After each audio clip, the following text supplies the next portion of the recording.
Bonjour à tous, bienvenue sur la chaîne de l'Examen Crypto. Nous sommes aujourd'hui le lundi 6 mai 2024, 8h04 à l'heure à laquelle je fais cette vidéo. On va faire un point bien sûr sur la situation du Bitcoin, mais on va aussi regarder des cryptos. Donc on va continuer de suivre la crypto Fetch, la crypto Agix qui sont vraiment sur les niveaux clés. On va jeter un coup d'œil aussi du côté du Solana et on va regarder le commentaire du jour. Bref, que du lourd. Installez-vous confortablement et on démarre cette vidéo. On démarre avec cette cryptomap qui repasse dans le vert, ça fait plaisir. Et oui, on a un Bitcoin qui est toujours dans le vert, donc ça permet aux altcoins de s'exprimer. Et justement, en parlant de notre Bitcoin, on voit que on a fait une clôture hebdomadaire juste magnifique. Avant de vous en parler, je rappelle bien sûr à tout le monde que tout ce que je vais dire dans cette vidéo n'est en aucun cas un conseil financier. C'est à vous de faire vos propres recherches et n'oubliez pas que le trading de crypto-monnaie comporte des risques de pertes financières partielles ou majeures. Allez, sans plus attendre, on a eu en vue hebdomadaire une clôture en marteau.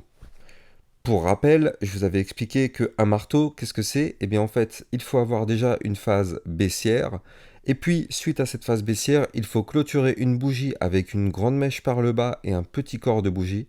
Et nous, c'est exactement ce qu'on vient de faire sur la clôture de cette semaine-là. On a un petit corps de bougie et une grande mèche par le bas, d'ailleurs une grande gigantesque mèche par le bas parce qu'elle a été chercher tout de même, rappelons-le, les 56 500 $. Donc là, du côté du Bitcoin, le seul problème c'est que là pour l'instant on est toujours malheureusement sous la résistance des 64 464 $. Donc pour l'instant on n'arrive pas à péter cette résistance. Néanmoins, avec ce potentiel marteau qui voudrait signifier un potentiel retournement de tendance à la hausse, on pourrait imaginer que notre Bitcoin cette semaine arrive à reprendre de la force et arrive à breaker les fameux 64 464 $ qui nous empêchent d'aller plus haut. Si on break ce niveau clé, ce serait pour remonter chercher les 65 535 et puis la zone de résistance majeure des 66 956 $. Pour former quelque chose comme ceci, le pump, le petit rebond avec une sorte de tasse, boum, on va chercher le dernier plus haut, et là, boum, on décolle en bull run pour, pourquoi pas, la rentrée septembre, un peu quelque chose comme ça dans l'idée, parce que là, on est en vue hebdomadaire, je rappelle que chaque bougie correspond à une semaine, donc il y a encore le temps, il y a encore la place de mettre quand même pas mal de bougies, donc oui, c'est pas forcément pour tout de suite, le fait de faire un nouvel ATH, mais en tout cas, ça en prendrait clairement la forme. Donc là, pour cette vue hebdomadaire, franchement, c'est très très propre tout de même ce qui nous a formé notre Bitcoin. Ça fait déjà plusieurs jours que je vous en parle de ce chandelier en marteau. On attendait juste la confirmation de la clôture hebdomadaire pour pouvoir dire que oui, ce marteau est formé. Parce que là, jusqu'à présent, c'était de l'anticipation, mais là, maintenant, il est bel et bien validé. Alors attention, ne soyons pas naïfs. C'est pas parce que ce marteau est là, il est validé sur notre graphique, que on va pump to the moon ou bien qu'on va pump tout court. Je rappelle, comme tout, chaque pattern ou chaque chandelier, au final, il y a juste un taux de probabilité de réussite. Et donc là, forcément, vu qu'il s'est validé, ça augmente le taux de chance que notre Bitcoin remonte, mais ça ne veut pas dire que le Bitcoin va forcément remonter. Pour information, si on n'arrive pas à péter les 64 464 $, malheureusement, le Bitcoin va se faire rejeter et va chuter pour retourner chercher les 60 777 $. Donc ne soyons pas naïfs, c'est pas parce qu'on a formé un marteau que ça y est, c'est bon, c'est gagné, c'est dans la poche. Surtout pas, c'est juste, entre guillemets, une sorte d'aide qui peut nous permettre de pousser pour, pourquoi pas, breaker. Il faut le voir vraiment comme ça. Vue jour, tout de même, là c'est très intéressant parce qu'on voit que notre Bitcoin a réussi à gagner le ruban de moyenne mobile. On a clôturé juste pile poil au-dessus hier, mais bon, c'est tout de même validé. Regardez ça. Il fallait absolument hier qu'on clôture la journée au-dessus des 63 912 $. Et c'est chose faite, vous le voyez. On a réussi à clôturer la journée juste au-dessus. Donc là, ça y est, le ruban de moyenne mobile, on l'a maintenant comme support, au lieu de l'avoir comme résistance tant qu'on était en dessous. Là, vu qu'on a clôturé, et oui, au-dessus, il nous sert maintenant de support. Donc là, vous le voyez, on est compressé entre deux niveaux clés. On est compressé entre le support de la moyenne mobile 50 périodes, et d'ailleurs du ruban de moyenne mobile qui se trouve juste en dessous, et la résistance des 64 464 $. Donc là, il est possible de zigzaguer encore un petit peu pendant quelques temps sur ces deux niveaux clés, mais il va falloir trouver une résolution à ça. Donc soit ce sera la cassure de la résistance par le haut, soit ce sera la cassure du ruban de moyenne mobile par le bas. quoi qu'il arrive. Mais en tout cas, ce que moi j'aime bien, c'est que hier, et ça je m'en suis rendu compte un peu plus tard, je vous avais d'ailleurs diffusé l'information sur mon Twitter officiel, en réalité, si on regarde la bougie d'hier sur le Bitcoin, eh bien en réalité c'est un pullback pour revenir retester la ligne de tendance baissière. J'avais pas vu ça pendant la journée hier, je l'ai vu hier soir, regardez ça, hein, cette mèche en fait en réalité est venue rechercher la ligne de tendance baissière. Donc ça je vous l'avais mis sur mon Twitter officiel. D'ailleurs n'oubliez pas, hein, si vous voulez rejoindre ce Twitter pour recevoir toutes mes actualités, toutes mes news, tout ce qu'il faut savoir sur l'univers crypto et sur le Bitcoin bien sûr, n'hésitez pas, vous avez le lien en description de cette vidéo. Et au passage, je rappelle, les likes et les commentaires sont fortement appréciés, ça participe grandement au référencement de ma chaîne YouTube. Alors, du coup, pour notre Bitcoin, là, donc vous l'avez compris, pour l'instant, on est compressé vraiment entre ces deux niveaux clés. Hier, on est venu faire le pullback de la ligne de tendance baissière. On voit que le pullback a parfaitement tenu. Et même mieux que ça, on a clôturé au-dessus du dernier point haut ici. Donc ça, c'est plutôt une bonne nouvelle. Maintenant, vous l'avez compris, il reste plus que ces fameux 64 464 $ pour pouvoir pousser et aller chercher potentiellement des points plus hauts. En vue 4 heures, c'est là où il faut quand même se méfier tout de même, parce que on a amorcé une tendance. Alors, je vais juste faire quelque chose, parce que là, on est en train de faire... Voilà. Hop, on avait amorcé une tendance haussière ici depuis le 1er mai. On est monté. On a été chercher ici, dans un premier temps, le haut de l'ancien range. Alors, est-ce que mon range était bien dessiné ou pas? C'est là que je vais juste regarder, parce que quand je vois ce que nous a fait, non, le range, a priori, était plutôt pas mal dessiné. Donc, on est revenu, retester ici le haut du range à plusieurs reprises. Ce range a été tenté d'être breaké une première fois ici, malheureusement, on a été rejeté par quoi? Eh bien, de nouveau, par la fameuse résistance des 64 464 $. Donc là, on le voit ici, on a un rejet parfait par la résistance. On a tenté une fois rejet, deux fois rejet, trois fois rejet, et une quatrième fois avec un rejet encore. Mais ce qui est bien, c'est que plus on martèle une résistance, plus elle a de chances de céder. Donc là, ça fait quand même plusieurs tentatives de cassure. Donc là, ça pourrait être pas mal parce que là, on voit qu'on revient de nouveau tenter la cassure. On n'y est pas encore, mais là, on revient petit à petit retenter la cassure de la résistance. Est-ce que cette fois-ci, ce sera la bonne? Eh bien, écoutez, on verra ça dans les prochaines heures. Mais c'est vraiment hyper intéressant vu le nombre de fois que notre Bitcoin tente de breaker et qu'il n'y arrive pas. En tout cas, cette résistance est quand même fragilisée. Donc là, en tout cas, ça devrait se passer dans les prochaines heures, prochains jours. Il faut absolument réussir à breaker cette résistance pour pouvoir pump et aller chercher des points plus hauts. Donc là, pour l'instant, on n'y arrive pas, mais ça pourrait sentir très très bon si on y arrive. Et je rappelle aussi au passage que si jamais on arrive à péter cette résistance, les fameux 64 464 $, juste au-dessus de la tête, on le voit ici, on a le trait qui nous sert de ligne de tendance haussière. Donc là, il faudrait qu'on arrive à repasser au-dessus, donc déjà repasser au-dessus des 65 535, et si possible, eh bien, juste au-dessus, regardez, hein, aujourd'hui, la ligne, elle est vraiment juste au-dessus, c'est vraiment un chouïa au-dessus, à 65 717 $.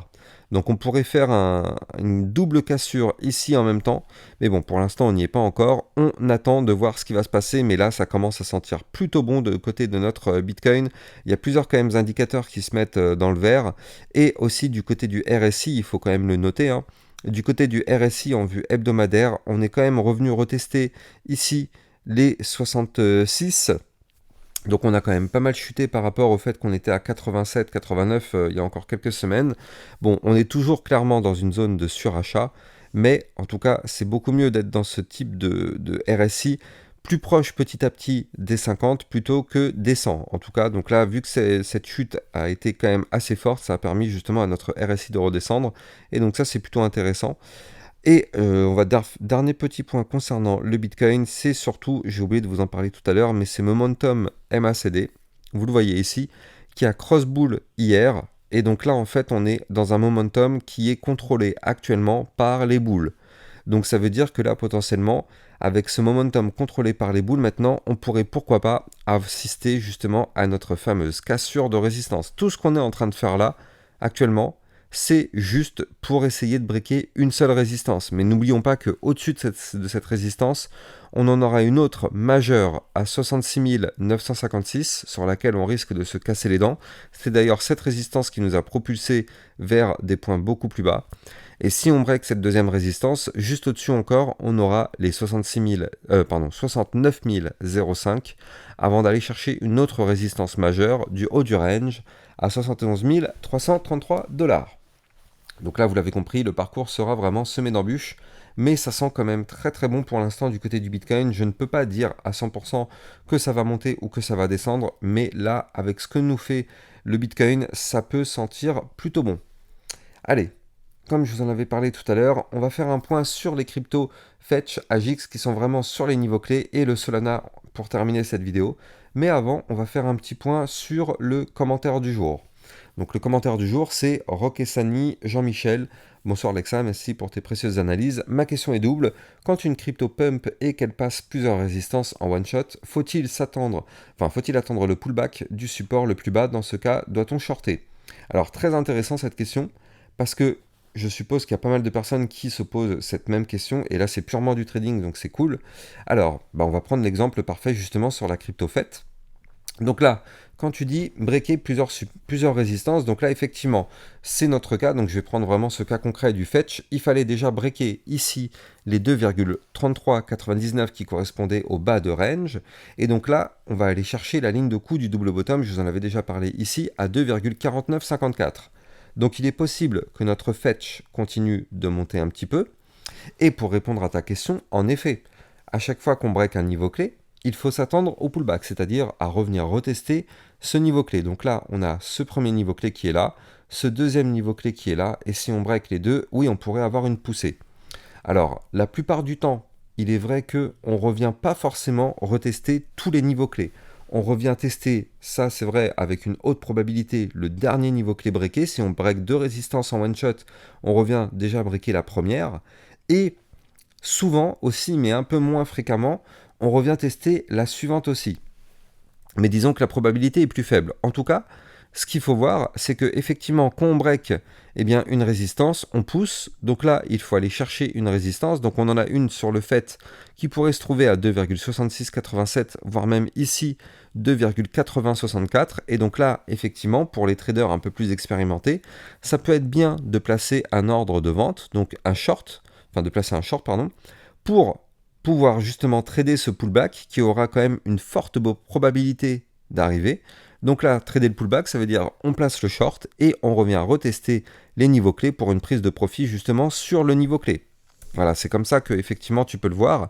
Maintenant, est-ce que on ira retester le deuxième niveau clé? C'est une possibilité, mais disons que les probabilités sont tout de même plus faibles parce que ça veut dire que plus on chute, imaginons que là on monte, on casse notre double bottom, on pump, et bien du coup forcément les zones de résistance se transforment en support et elles sont de plus en plus difficiles à breaker. Donc déjà revenir retester la ligne de coup du double bottom, c'est une possibilité, mais est-ce qu'on va la breaker?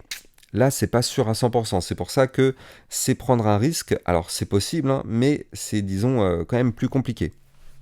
Voilà. Donc en même temps, ça m'a permis de répondre à la question de notre cher ami, Roquesani Jean-Michel, et de commencer justement l'analyse technique du fetch. Et donc justement, vous l'avez remarqué pendant ce que je viens de vous dire, la crypto fetch est tout de même à deux doigts de breaker son dernier point haut ici. Donc justement, la ligne de coup du double bottom. Je vous avais déjà parlé de cette crypto depuis 2-3 jours, mais là ça y est, on y arrive. Donc pour l'instant, je rappelle, hein, depuis 2-3 jours, on n'a toujours pas notre signal d'achat. Mais on arrive doucement mais sûrement vers ce signal. Donc là, il faudra absolument réussir à breaker les 2,4954. Si on break ce niveau clé, ça validerait par la même occasion le double bottom. Et je rappelle, c'est un double bottom tout de même à plus 28% qui nous permettrait d'aller chercher, pourquoi pas, ici le haut du range à 3,0818 en passant tout de même par les résistances que je vous ai données tout à l'heure. Donc justement une à 2,6687 puis une autre à 2,8064. Mais là, du côté du crypto FET, très intéressant, on est à deux doigts et on le sait, quand le fetch pousse, toutes les crypto-monnaies liées à l'intelligence artificielle poussent avec lui. Donc justement, on a le AGIX. Lui aussi, le AGIX, je vous en avais déjà parlé, et sauf que lui, regardez, hein, il tente le breakout. Le AGIX est en train de tenter le breakout. Donc là, je vous avais dit, le niveau clé à breaker, c'est ici, c'est les 1$. Alors, avant de continuer, je rappelle que si vous voulez trader toute cette volatilité, vous allez trouver en description de cette vidéo mon lien de parrainage Binance, qui vous permet d'obtenir un bonus à vie sur vos frais de trading, et ça vous permet de trader sur une plateforme enregistrée PSAN auprès de l'AMF, donc il n'y a pas de risque de blocage ou de fermeture de cette plateforme par l'AMF, du moins en tout cas en France. Donc là, du côté de la GIX, eh bien, on a actuellement une tentative de breakout. Attention, on est en vue jour, donc il va falloir une clôture jour au-dessus des 1 $.